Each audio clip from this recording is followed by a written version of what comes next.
Hi friends, എല്ലാവർക്കും online ക്ലാസ്സിലേക്ക് സ്വാഗതം. ഇന്ന് നമ്മൾ ഡിസ്കസ് ചെയ്യുന്നത് 8ാം ക്ലാസ്സിലെ മലയാളം കേരള പാഠാവലി പ്രീവിയസ് ക്വസ്റ്റ്യൻ പേപ്പറാണ്. ഇതിനു മുമ്പ് ഒരുപാട് വീഡിയോസ് അപ്ലോഡ് ചെയ്തിട്ടുണ്ട്. ഓൺലൈൻ ക്ലാസ്സിൽ ക്ലാസ് 8 ആനുവൽ എക്സാം എന്ന പ്ലേലിസ്റ്റ് ചെക്ക് ചെയ്ത് നോക്കിയാൽ നിങ്ങൾക്ക് എല്ലാ വിഷയങ്ങളുടെയും സംബന്ധിച്ചിട്ടുള്ള വീഡിയോസ് കാണാൻ പറ്റും.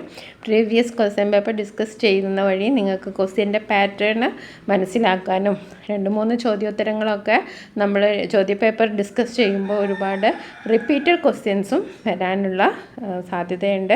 അപ്പോൾ അതൊക്കെ മനസ്സിലാക്കാൻ നിങ്ങൾക്ക് സഹായിക്കും. ഓക്കെ, നമുക്ക് ആദ്യത്തെ ചോദ്യം നോക്കാം. പിശുക്കൻ പ്രധാനോൽക്കകൻ പിശുനൻ സുവജനൻ. ഈ വരിയിലെ പിശുനൻ എന്ന പദത്തിന് സമാനമായ അർത്ഥമുള്ള പദം ഏത്? ഓക്കെ, സമാനമായ അർത്ഥമുള്ള പദം പിശുക്കൻ ഏഷണിക്കാരൻ. അപ്പോൾ ഇതിൽ കറക്റ്റ് ആൻസർ പിശുനൻ എന്ന് പറഞ്ഞാൽ ഏഷണിക്കാരനാണ്. എന്താണ് ഏഷണിക്കാരൻ? ഇനി അടുത്ത് മുഖത്തെ മേക്കപ്പ് പൊടി പൊടിച്ചിരിക്കുന്നു. അടിവരയിട്ട പ്രയോഗം കൊണ്ട് അർത്ഥമാക്കുന്ന എന്ത്? പൊടി പുരണ്ടിരിക്കുന്നു, മുഖസൗന്ദര്യം നഷ്ടപ്പെട്ടിരിക്കുന്നു, ഒട്ടും നന്നായിട്ടില്ല, അത്യുജ്വലമായിരിക്കുന്നു. പൊടി പൊടിക്കുക എന്ന് പറഞ്ഞാൽ എന്താണ്? അടിപൊളിയായിട്ടുണ്ട് എന്നുള്ള അർത്ഥമാണ്. അത്യുജ്വലമായിരിക്കുന്നു. ഓക്കെ, ഇനി അടുത്തത് രാധാകൃഷ്ണൻ്റെ പ്രസംഗം അതേ ചൂടോടെ വെളിച്ചത്തോടെ ശ്വാസം വിടാതെ മലയാളത്തിലേക്ക് ആവാഹിച്ചു കൈകരുത്തുള്ള മന്ത്രവാദി. NV കൃഷ്ണവാര്യരെക്കുറിച്ച് P. കുഞ്ഞിരാമൻ നായർ ഇങ്ങനെ അഭിപ്രായപ്പെടുന്നത് എന്തുകൊണ്ട്? രാധാകൃഷ്ണനേക്കാൾ മികച്ച പ്രഭാഷകനായതുകൊണ്ട്, കേൾവിക്കാർക്ക് പ്രസംഗം മനസ്സിലാവാത്തത് കൊണ്ട്, തർജ്ജമയിലെ സൗന്ദര്യം, പ്രസംഗത്തിലെ സങ്കീർണത. അപ്പോൾ രാധാകൃഷ്ണൻ്റെ പ്രസംഗം അതേ ചൂടോടെ വെളിച്ചത്തോടെ ശ്വാസം വിധ മലയാളത്തിലേക്ക് ആവാഹിച്ചു. അപ്പോൾ ഇവിടെ വെളിവാകുന്ന എന്താണ്? തർജ്ജമയിലെ സൗന്ദര്യമാണ്. എന്താണ്? തർജ്ജമയിലെ സൗന്ദര്യം. ഇനി അടുത്ത ചോദ്യം നോക്കാം. ഗന്ധർവ ഗായകനെ പോലെ കുഞ്ഞിരാമൻ നായർ രംഗവേദിയിൽ തിളങ്ങി. ഗന്ധർവ ഗായകൻ എന്ന പദത്തിൻ്റെ വിഗ്രഹാർത്ഥം. ഗന്ധർവൻ എന്ന ഗായകൻ, ഗായകൻ്റെ ഗന്ധർവൻ, ഗന്ധർവനായ ഗായകൻ, ഗന്ധർവനും ഗായകനും. അപ്പോൾ ശരിയായ ഉത്തരം എന്താണ്? ഗന്ധർവനായ ഗായകൻ. ഇനി അടുത്ത ചോദ്യം നോക്കാം. 5 മുതൽ 9 വരെയുള്ള ചോദ്യങ്ങൾക്ക് 4 എണ്ണത്തിന് ഉത്തരം എഴുതുക. 2 മാർക്ക് വീതമാണ്. ചമ്മട്ടി ഏന്തിരുന്ന കയ്യുമായി ദാരുകൻ തേർത്തടത്തിൽ പ്രതിമ പോലെ നിർജീവമായി വർത്തിച്ചു. ധർമ്മിഷ്ഠനായ രാധേയൻ. സന്ദർഭമേത്? പ്രതിമ പോലെ നിർജീവമായതിന് കാരണം എന്ത്? മഹാഭാരത യുദ്ധം തുടങ്ങുന്നതിന് മുമ്പ് അതൊഴിവാക്കാനായി ശ്രീകൃഷ്ണൻ പരിശ്രമിച്ചു. വലിയൊരു യുദ്ധമാണ്. അത് തുടങ്ങുന്നതിന് മുമ്പ് അത് ഒഴിവാക്കാനായിട്ട് ശ്രീകൃഷ്ണൻ വളരെയേറെ പരിശ്രമിച്ചു. കൗരവപ്പടയുടെ മുൻനിരയിൽ നിൽക്കുന്ന കർണനെ പിന്തിരിപ്പിക്കണം. ഓക്കെ, അതിനായി ശ്രീകൃഷ്ണൻ വനമധ്യത്തിൽ വെച്ചു കർണനോട് തൻ്റെ യഥാർത്ഥ മാതാപിതാക്കളെക്കുറിച്ചുള്ള രഹസ്യം വെളിപ്പെടുത്തിക്കൊണ്ടാണ് ആവശ്യം മുന്നോട്ട് വെച്ചത്. അന്ന് വരെ ആർക്കും അറിയാൻ കഴിയാത്ത ഈ യാഥാർത്ഥ്യം മനസ്സിലാക്കിയ സന്ദർഭത്തിലാണ് ശ്രീകൃഷ്ണൻ്റെ തേരാളിയായ ദാരുകൻ ചമ്മട്ടി ഏന്തിയ കൈയുമായി നേർത്തടത്തിൽ പ്രതിമ പോലെ നിൽക്കേണ്ടി വന്നത്. ഓക്കെ, ഇനി അടുത്തത് വൈരപ്പൊടി ചിതറിയ ആകാശം. വൈരപ്പൊടി ചിതറിയ ആകാശം. P. കുഞ്ഞിരാമൻ നായർ ആകാശത്തെ ഇങ്ങനെ ഉപമിച്ചതിന് കാരണം എന്ത്? നക്ഷത്രങ്ങൾ നിറഞ്ഞ ആകാശത്തിൻ്റെ ഭംഗി വാക്കുകളിലൂടെ അവതരിപ്പിക്കുകയാണ് കവി. നക്ഷത്രങ്ങളെ വൈരപ്പൊടികളായി സങ്കല്പിച്ചിരിക്കുന്നത് തികച്ചും ഉചിതമാണ്. അപ്പോൾ നക്ഷത്രങ്ങളെ വർണ്ണിച്ചിരിക്കുകയാണ്. എന്താണ്? വൈരപ്പൊടികളായിട്ടാണ് സങ്കല്പിച്ചിരിക്കുന്നത്. ഇനി നമുക്ക് അടുത്ത ചോദ്യം നോക്കാം. ചിരിച്ചു 3 കൂട്ടിപ്പൂത്ത വെള്ളി പോലെ അരികത്തവൾ നിന്ന നാളുകൾ ഞാൻ ഓർക്കുന്നു. താഴെ കൊടുത്ത വരികളിൽ അതിന് സമാനമായ താളമുള്ള വരികൾ കണ്ടെത്തിയെഴുതുക. ഓക്കെ, നന്മ നമുക്കതേ ഉള്ളൂ, ഗുരുകടാക്ഷം കൂടാതെ ജന്മസാഫല്യം വരുമോ ജനിച്ചാൽ ആർക്കും. അന്നൊക്കെ എൻ നാട്ടിൽ ഭൂരി ജനങ്ങൾക്കും അന്നമൊരു സ്വപ്നമായിരുന്നു. ഗംഗ ഒഴുകുന്ന നാട്ടിലെ ശരിക്കിത്ര മംഗളം കായ്ക്കും കൽപ്പപാതമായി വരൂ. അപ്പോൾ ഇതിലേതാണ് നിങ്ങൾക്ക് യോജിച്ചത്, നിങ്ങൾക്ക് തോന്നുന്നത്? അപ്പോൾ നിങ്ങൾ കമൻറ്റ് ബോക്സിൽ കമൻറ്റ് ചെയ്യുക. ഇതിൻ്റെ ഉത്തരം നിങ്ങൾ കമൻറ്റ് ചെയ്യുക. ഇനി അടുത്തത്, നെന്മുലപ്പാലിൻ്റെ വീര്യം ഉൾക്കൊണ്ടതൻ ജന്മജന്മാന്തര പുണ്യമല്ലേ? മാതൃഭാഷയെ അമ്മയായി കൽപ്പിക്കുന്നതിൻ്റെ ഔചിത്യം എന്ത്? ദ്രാവിഡ ഗോത്രത്തിൽ ജനിച്ചു വളർന്നതാണ് നമ്മുടെ മാതൃഭാഷയായ മലയാളം. ദേവഭാഷയായ സംസ്കൃതത്തിൻ്റെ അമൃതം കലർന്ന ഭാഷയാണ്. ആ ഭാഷയുടെ മുലപ്പാലിൽ വീര്യവും സത്തും ഉൾക്കൊള്ളാൻ കഴിഞ്ഞത് മലയാളത്തിൻ്റെ ജന്മാന്തര പുണ്യമായിട്ടാണ് കവി കരുതുന്നത്. ഇനി അടുത്ത ചോദ്യം നോക്കാം. മേഘങ്ങൾ ആകാശത്ത് പെട്ടെന്ന് കാണപ്പെടുകയും അതിവേഗം തിരോഭവിക്കുകയും ചെയ്യുന്നു. അർത്ഥവ്യത്യാസം വരാതെ 2 വാക്യങ്ങൾ ആക്കുക. അപ്പോൾ എന്താണ്? മേഘങ്ങൾ ആകാശത്ത് പെട്ടെന്ന് കാണപ്പെടുന്നു. ഓക്കെ. അതിവേഗം തിരോഭവിക്കുകയും ചെയ്യുന്നു എന്ന് നമുക്ക് എഴുതാം. ഇനി അടുത്ത ചോദ്യം 4 മാർക്കിൻ്റെ ചോദ്യമാണ്. 1000 മണിയുടെ നാവ് പൊത്തിയിടാം, ഒറ്റ വായിലെ നാവ് ആർക്കാനും കെട്ടുവാൻ കഴിയുമോ? നമ്മൾ ഡിസ്കസ് ചെയ്ത എല്ലാ ചോദ്യപേപ്പറിലും ഈ ഒരു ചോദ്യം റിപ്പീറ്റഡാണ്. 1 മാർക്കിനായിട്ടും 2 മാർക്കിനായിട്ടും 4 മാർക്കിനായിട്ടൊക്കെ ഈ ചോദ്യം വന്നിട്ടുണ്ട്. വരികൾ വിശകലനം ചെയ്ത് പെരുന്തച്ഛൻ്റെ നിസ്സഹായാവസ്ഥയുടെ ആഴം വ്യക്തമാക്കുന്ന കുറിപ്പ് തയ്യാറാക്കുക. ക്ഷേത്രത്തിൻ്റെ കൊടിമരത്തിനു മുകളിൽ മകൻ സ്ഥാപിച്ച ഗരുഡ വിഗ്രഹം കണ്ടാൽ പറന്ന് പറ്റിയ ഗരുഡൻ ഇരുപ്പുറപ്പിക്കാനായി ചിറകുകൾ ചലിപ്പിക്കുന്നതായി തോന്നും. ഇത് കണ്ടിട്ട് പെരുന്തച്ഛൻ അസൂയാലുവായി എന്ന് ജനം പറഞ്ഞതിന് അദ്ദേഹം നൽകുന്ന മറുപടിയാണിത്. മനുഷ്യരെപ്പോലെ മണികൾക്കും നാവുണ്ട്. രണ്ടും ശബ്ദമുണ്ടാക്കുന്നതാണ്. മണിയുടെ നാക്കിനെ തടഞ്ഞ് ശബ്ദം നിരോധിക്കാം. 1000 മണിയുടെ നാക്ക് വേണമെങ്കിലും നിശബ്ദമാക്കാം. പക്ഷേ മനുഷ്യൻ്റെ നാവിനെ തടയാൻ ആർക്കും കഴിയുകയില്ല. പറയുക മനുഷ്യൻ്റെ സഹജവാസനയാണ്. അത് കേൾക്കാനും പറയാനും താല്പര്യവുമാണ്.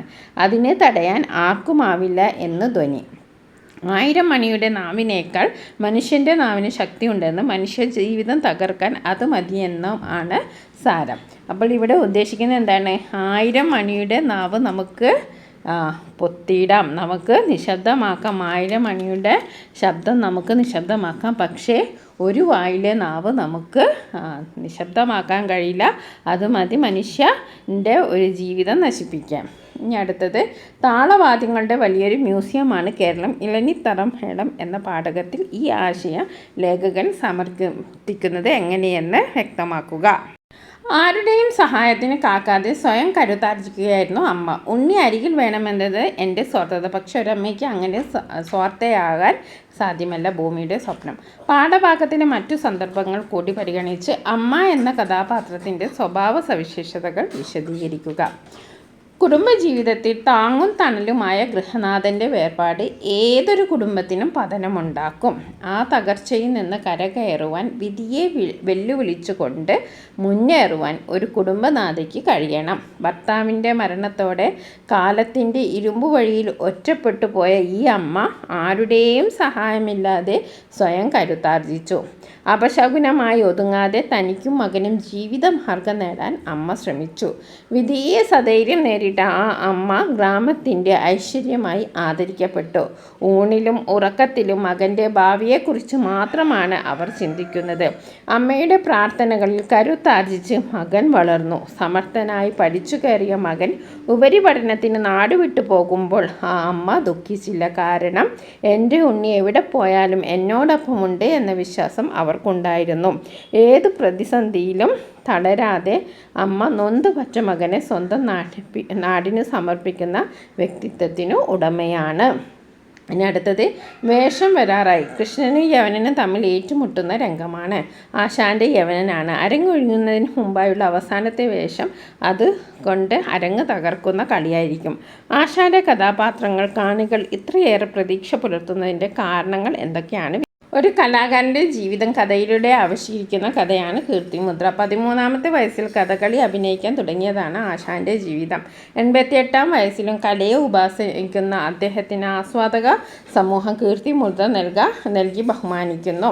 അതിനായി എത്തുന്നത് മുഖ്യമന്ത്രിയാണ്. അണിയറയിലിരിക്കുന്ന ആശാൻ അറിയിപ്പ് കിട്ടിയപ്പോൾ തൻ്റെ പൂർവ്വകാലത്തിലേക്ക് ഒന്ന് കടന്നു പോകുന്നു. പുതുതലമുറ കലയെ കാര്യമായി കരുതുന്നുണ്ടോ എന്ന ആശങ്ക പങ്കുവയ്ക്കുന്നു. കലാസഭയ്ക്ക് വേണ്ടി ജീവിതം ഉയർന്നു ആശാൻ ഏത് വേഷം കെട്ടിയാടാനും കാണികളുടെ പ്രശംസ പിടിച്ചു പറ്റാനും എക്കാലത്തും കഴിഞ്ഞിരുന്നു. ആഗ്രഹിക്കുന്നതെല്ലാം കിട്ടാത്ത അനുഭവം ജീവിതത്തിൽ ഉണ്ടാവാം. വേഷത്തിൽ വന്ന മാറ്റം വേദനയുണ്ടാക്കിയെങ്കിലും പ്രകടനത്തിൽ ആശാൻ കുറവൊന്നും വരുത്തിയില്ല. അരങ്ങൊഴിയുന്ന ആശാൻ്റെ അവസാന വേഷം കാണാൻ കാണികൾ ആകാംക്ഷയോടെ കാത്തിരുന്നു. 2 മികച്ച വേഷങ്ങൾ കൃഷ്ണനും യവന അരങ്ങത്ത് മികച്ച പ്രകടനം തന്നെ കാഴ്ചവെച്ചു.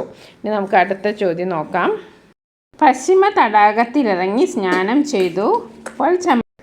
ചെമ്പട്ടുടുത്തു അർക്കദീപവും കയ്യിലേന്തി പ്രാർത്ഥനക്കായി ചെല്ലും സന്ധ്യാം പെൺകൊടിതൻ പൂവനത്തിലും അമ്മേ നിന്നെ ഞാൻ തിരഞ്ഞിതേ. വരികളിലെ കാവ്യഭംഗി കണ്ടെത്തി വിശദീകരിക്കുക. സൂര്യാസ്തമയത്തിൻ്റെ ചിത്രമാണ് ഇവിടെ കവി അവതരിപ്പിക്കുന്നത്. പടിഞ്ഞാറ് തടാകത്ത് ഇറങ്ങി മുങ്ങിക്കുളിച്ചതിന് ശേഷം ചെമ്പട്ടുടുത്ത് ദീപവും കയ്യിലേന്തി സന്ധ്യയാകുന്ന പെൺകുട്ടി പ്രാർത്ഥനയ്ക്കെത്തുന്നു. സൂര്യാസ്തമയത്തിൻ്റെ വർണ്ണപ്പകിട്ടാണ് ഇവിടെ കവി വർണ്ണിച്ചിരിക്കുന്നത്. 6 മാർക്കിൻ്റെ ചോദ്യമാണ്. ഇവിടെ നോക്കൂ, കളിയച്ഛൻ ജനിക്കുന്നു എന്ന ഭാഗത്തിൽ ഒരു പാഠഭാഗത്തിലെ കുറച്ച് ഭാഗമാണ്. അതേപോലെ കവിതയോട് എന്ന പാഠഭാഗത്തിൽ 2 വരികൾ ഇവിടെ കൊടുത്തിരിക്കുന്നു. ചോദ്യം ഇതാണ്: ഇരു കവികളെയും പ്രചോദിപ്പിക്കുന്നത് പ്രകൃതിയാണ്. തന്നിരിക്കുന്ന വരികൾ വിശകലനം ചെയ്ത് ഉചിതമായ പാഠസന്ദർഭങ്ങൾ കൂടി കണ്ടെത്തി സാഹിത്യരചന പ്രകൃതിയുടെ സാന്നിധ്യം എന്ന വിഷയത്തിൽ ഉപന്യാസം തയ്യാറാക്കുക. പോയിൻറ്റ്സ് ഞാനിതിൽ പറയാം, അതുകൂടി ഉൾപ്പെടുത്തി നിങ്ങൾ ഉപന്യാസം തയ്യാറാക്കുക. പി കുഞ്ഞിരാമൻ നായരുടെ ഗദ്യത്തിൽ എഴുതിയ കവിത എന്ന് വിശേഷിപ്പിക്കുന്ന ആത്മകഥയാണ് കവിയുടെ കാൽപ്പാടുകൾ. കേരള പ്രകൃതിയുടെ അലൗകികാനുഭൂതി എത്ര വർണ്ണിച്ചാലും അദ്ദേഹത്തിന് മതിയാവില്ല. ഭാരതപ്പുഴ വക്ക്, നീലരാത്രി, വൈരപ്പൊടി ചിതറിയ ആകാശം, ദൂരെ മങ്ങിയ മലനിര, പുഴയുടെ ഏകാന്ത ശാന്തസംഗീതം, കാളവണ്ടികൾ ഉറങ്ങുന്ന കടവ് തോണി എന്നിങ്ങനെ നിരവധി വർണ്ണനകൾ അദ്ദേഹത്തിൻ്റെ കാവ്യഭാഗത്തിൽ കാണാം. ഗദ്യഭംഗിയുടെ ഉയർന്ന തലമാണ് പിയുടെ കളിയച്ഛൻ എന്ന കവിതയിൽ കാണുന്നത്. ഏറെ മനോഹരവും നാടകീയവുമാണ് അതിൻ്റെ അവതരണം. അതേപോലെ തന്നെ എല്ലാ ജീവജാലങ്ങളിലും പ്രകൃതിയുടെ സാന്നിധ്യമുണ്ട്. എന്നാൽ പ്രകൃതി മാതാവിനെ അതിൻ്റെ പൂർണ്ണതയിൽ കാണാൻ കഴിയില്ല.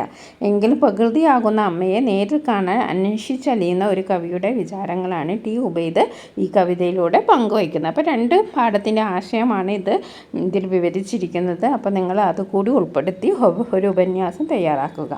ഇനി അടുത്ത ചോദ്യം നോക്കാം. എൻ്റെ വേവലാതി പക്ഷേ അതൊന്നുമല്ല. കുട്ടികൾ വളരുകയാണ്. വർണ്ണത്തിളപ്പിൻ്റെ ലോകം വളരെ പെട്ടെന്ന് അവരെ മാറ്റിമറിക്കാം. അമ്മമ്മ എന്ന ഇതിലെ ഭാഗമാണ്. ഉള്ളി ഹലിനൊതിനാൻ ഞാൻ ചോറുമ കഞ്ഞിവെള്ളത്തിലിട്ട് വിളമ്പിക്കോളൂ. വേദം. പുതിയ തലമുറയെക്കുറിച്ചുള്ള 2 എഴുത്തുകാരുടെയും കാഴ്ചപ്പാടുകൾ താരതമ്യം ചെയ്ത് കുറിപ്പ് തയ്യാറാക്കുക. ഓക്കെ. മാതാപിതാക്കൾ നഷ്ടപ്പെട്ട 3 പേരക്കുട്ടികൾക്ക് വേണ്ടി ജീവിക്കുന്ന വൃദ്ധയും വിധവയുമായ ഒരു മുത്തശ്ശിയുടെ അനുഭവത്തെയാണ് അമ്മമ്മയിലൂടെ പി സുരേന്ദ്രൻ അവതരിപ്പിക്കുന്നത്. ഹോസ്റ്റൽ സൗകര്യമുള്ള സ്കൂളിൽ ചേർത്ത് തൻ്റെ കുട്ടികളെ പൊന്നുപോലെ നോക്കണേ എന്ന് അവർ അധ്യാപകരോട് യാചിക്കുന്നു. അവർ ആഗ്രഹിക്കുന്ന തരത്തിൽ കുട്ടികൾ ചേരണമെന്നില്ല. ലോകം വളരെ വേഗം മാറിക്കൊണ്ടിരിക്കുകയാണ്. ലോകത്തിൻ്റെ വർണ്ണത്തിളപ്പിലും അവർക്കും മാറ്റമുണ്ടാവും. അതെങ്ങനെ ആയിത്തീരുമെന്ന ആശങ്കയാണ് ഈ അനുഭവക്കുറിപ്പിലൂടെ അവതരിപ്പിക്കുന്നത്. ആ കുട്ടികളിൽ നിന്ന് വ്യത്യസ്തനായ ഒരു കുട്ടിയാണ് വേദം എന്ന കവിതയിലൂടെ യൂസഫ് അലി കേച്ചേരി അവതരിപ്പിക്കുന്നത്. ബ്രിട്ടീഷ് ആധിപത്യവും യുദ്ധവും മൂലം പട്ടിണി മരണവും ദാരിദ്ര്യവും കൊടുമ്പിരിക്കൊള്ളുന്ന അവസ്ഥയിൽ ദാരിദ്ര്യം അറിയാതെ വളരുന്ന ഒരു കുട്ടിക്കുണ്ടായ മാറ്റത്തെയാണ് ഇതിൽ അവതരിപ്പിക്കുന്നത്. ആ കുട്ടി ആഗ്രഹിക്കുന്ന തരത്തിലുള്ള ഭക്ഷണം ലഭിക്കാത്തതിനാൽ കലഹിച്ച് വീട്ടുമുറ്റത്ത് നിൽക്കുന്ന അവസ്ഥയിൽ അരയിൽ ഞെട്ടിക്കുന്ന ദൃശ്യമാണ് അവൻ കാണുന്നത്. ഒന്നും കഴിക്കാതെ ഉണ്ണാവ്രതവുമായി തൻ്റെ ഉമ്മ പട്ടിണി കിടക്കുന്നവർക്ക് കഞ്ഞി വിളമ്പി കൊടുക്കുന്നു. അതിൽ പേരിന് മാത്രമേ ചോറുള്ളൂ. ആ ദയനീയാവസ്ഥ കണ്ട് മനസ്സലിഞ്ഞ് തൻ്റെ ചോറ് കൂടി ആ കഞ്ഞിവെള്ളത്തിലിട്ട് ആ പാവപ്പെട്ടവർക്ക് വിളമ്പി കൊടുക്കാൻ ഉമ്മയോട് ആവശ്യപ്പെടുന്നു. അത് അവൻ്റെ മനസ്സിനുണ്ടായ പരിവർത്തനത്തിൻ്റെ തെളിവാണ്. മറ്റുള്ളവരുടെ ദുഃഖത്തിൽ സഹതപിച്ച് തൻ്റെ അന്നം പോലും അവർക്ക് നൽകാൻ തയ്യാറാകുന്ന കുട്ടിയുടെ മനോഭാവം ഭാവി തലമുറയ്ക്ക് അനുകരണീയം തന്നെ.